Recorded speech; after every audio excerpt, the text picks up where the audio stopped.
आप देख रहे हैं टाइम्स 18 न्यूज यूपी। मैं विवेक रघुवंशी। इस समय हम दुधवा पर्यटन परिसर पर मौजूद हैं। बीते 45 दिनों में 3 बाघ और 1 तेंदुए की मौत के बाद जो है मुख्यमंत्री जी ने संज्ञान लिया, जिसके बाद जो है तुरंत कार्रवाई करते हुए वन मंत्री हमारे साथ मौजूद हैं अरुण सक्सेना जी, उनको यहाँ मौके पर भेजा है। कल आए थे, इन्होंने जांच भी की है। अब उनसे बात करेंगे क्या पूरा मामला है। लगातार 45 दिनों में 3 बाघ और 1 तेंदुए की मौत हो गई, क्या कारण रहा इसका? देखिए, ऐसा है, ये बात आप सही कह रहे हैं कि हमारे यहाँ पे 3 बाघों की डेथ हुई, जिसका हमें बहुत अफसोस है।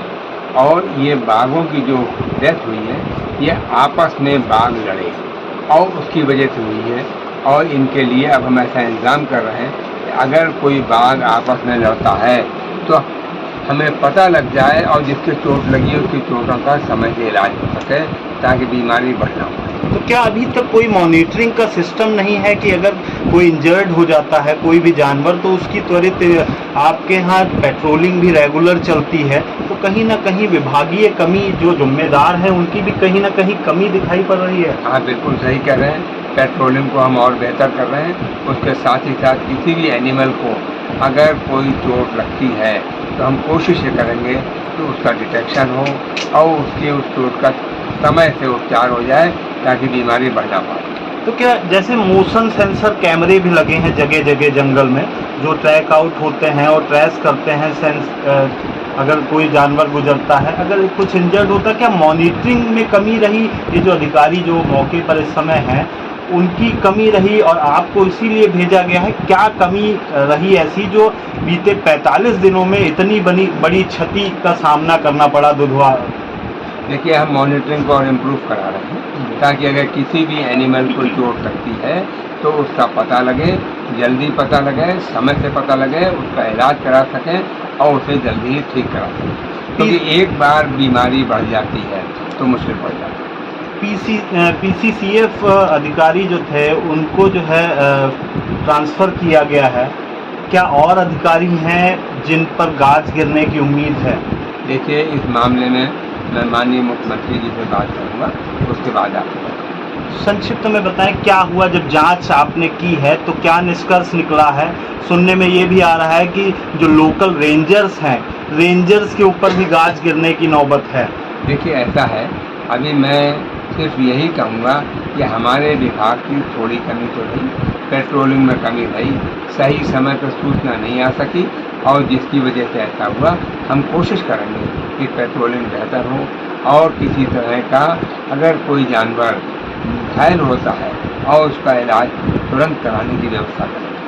पानी की कमी की बात आती है, क्या ऐसा लगता है? और दूसरी तरफ लगातार ये मांग उठती है डीसिल्टिंग कराने की, जो आपकी नदी जंगल के किनारे से बह रही है, उसकी डीसिल्टिंग ना होने की वजह से जानवर भी प्यासे, क्योंकि सूखी नदियां बह रही हैं, बालू की नदियां बह रही हैं और जानवर जो है, जानवरों के लिए गड्ढा खोदना पड़ रहा है। अगर उन्हीं नदियों की डीसिल्टिंग करा दी जाए तो हज़ारों लाखों लोग जो प्रभावित होते हैं बाढ़ से, वो भी बच सकते हैं। इस पे लगातार लोगों ने आपको ज्ञापन भी दिया है, तो क्या उम्मीद है कितनी जल्दी जो है कार्रवाई होगी? देखिए, जहाँ तक पानी की कमी की सवाल है, मैंने खुद जाके कई जगह पे देखा, पानी की ऐसी कोई कमी मुझे नज़र नहीं आई कि जानवर को पीने का पानी ना मिले। और पीने के पानी की या उनको शिकार की, हिरन की, बारहसिंगा की, सुअर की, नीलगाय की, सभी इस जंगल में मौजूद हैं। इसलिए ये कहना कि उनको शिकार नहीं मिला, ये मेरी समझ में बात नहीं आती। मैं समझता हूँ उनके लिए इस तरह के जानवर हैं, पानी पूरा है और उनको वो अवेलेबल है। 2 छोटे और सवाल जो यहाँ के लोगों से जुड़े हैं, ज़्यादा समय नहीं लेंगे। पहली चीज़, लगातार जंगल में आग, गर्मी का मौसम आते ही आग लगना चालू हो जाती है। बीते दिनों से लगातार हर बीट में, हर रेंज में आग लग रही, जबकि व्यापक इंतज़ाम कर रखा है वन विभाग ने आग पर कंट्रोल करने का। दबी जुबान से लोग कहते हैं, नाम ना जाहिर करके कहते हैं कि जो है इनके कोप भाजन का हिस्सा नहीं बनेंगे। वन रेंजर जो हैं या वन विभाग के जो जिम्मेदार हैं वो खुद ही जंगलों में आग लगाते हैं। आग लगाने के बाद वो जो है जो कटान हुआ होता है उसकी जड़ें भी साफ हो जाती हैं, और उसके बाद जो गर्मी से जो है बारिश होने के बाद कटरुए निकलते हैं, फिर उससे वसूली भी होती है। ये रीजनल प्रॉब्लम है। अगर इस तरीके की आपको कोई सूचना मिलती है या मैंने आपको संज्ञान दिया, क्या इस पर अगर कुछ ये सत्यता निकलती है तो कार्रवाई होगी? आपने जो हमें सूचना दी, हम इसकी जांच करवाएंगे और सत्यता निकलेगी तो ज़रूर कार्रवाई। बड़े ऐसे रेंजर भी कई हैं जो इसी दुधवा रोड पर 40-40 लाख रुपए प्लाटों पे, एक एक प्लॉट पे 40-40 लाख रुपए का मिट्टी बालू पटान करा रहे हैं। अकूत संपत्ति लेकर इसी दुधवा से निकल गए। आप हमें लिख के दे दीजिए उनके नाम, पते और पूरी बात जो आपने लिख के दी है, हम उनके खिलाफ कार्रवाई जांच करा के कार्रवाई करेंगे। ये मौखिक मैं बता सकता हूँ, पत्रकार होने के नाते आपको मौखिक बता सकता हूँ, लिखित नहीं दे सकता।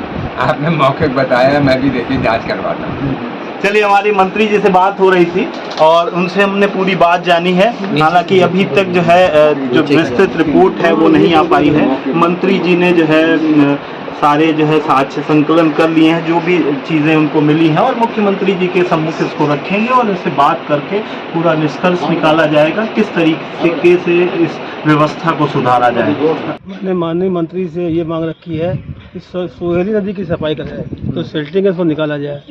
इसके कारण प्रतिवर्ष कई जानवर मर जाते हैं, पानी पीने जाते हैं, उसमें डूब जाते हैं। दूसरी मैंने मांग रखी है, जो यहाँ पे एंट्री फीस लगा रखी है 100 रुपये, उसको समाप्त किया जाए। पलिया को हरियाली सिटी के रूप में कायम करने के लिए मैंने उनसे कहा है, और मैंने पलिया के नगर पालिका के विकास के संबंध में भी कहा है। उन्होंने आश्वासन दिया कि आपकी हर संभव सहायता करेंगे। चलिए, देखिए, तमाम जो मजबूत मुद्दे थे, जो ज़रूरी मुद्दे थे, उन मुद्दों को उठाया है। दुधवा में जब आप आते हो तो उससे पहले पलिया से गुजरना पड़ता है, और पलिया को अभी तक दुधवा में कितने मंत्री आए और कितने अधिकारी आए, लेकिन पलिया के लिए कभी किसी ने नहीं सोचा कि जब दिल्ली, मुंबई और बाहर जो अन्य जनपदों से लेकर अन्य प्रदेशों से लोग आते हैं और पलिया से जब घुसते हैं तो उनको ऐसा फील होना चाहिए कि हम दुधवा की ओर जा रहे हैं, जिसकी मांग हमारे के बी गुप्ता जी ने उठाई है।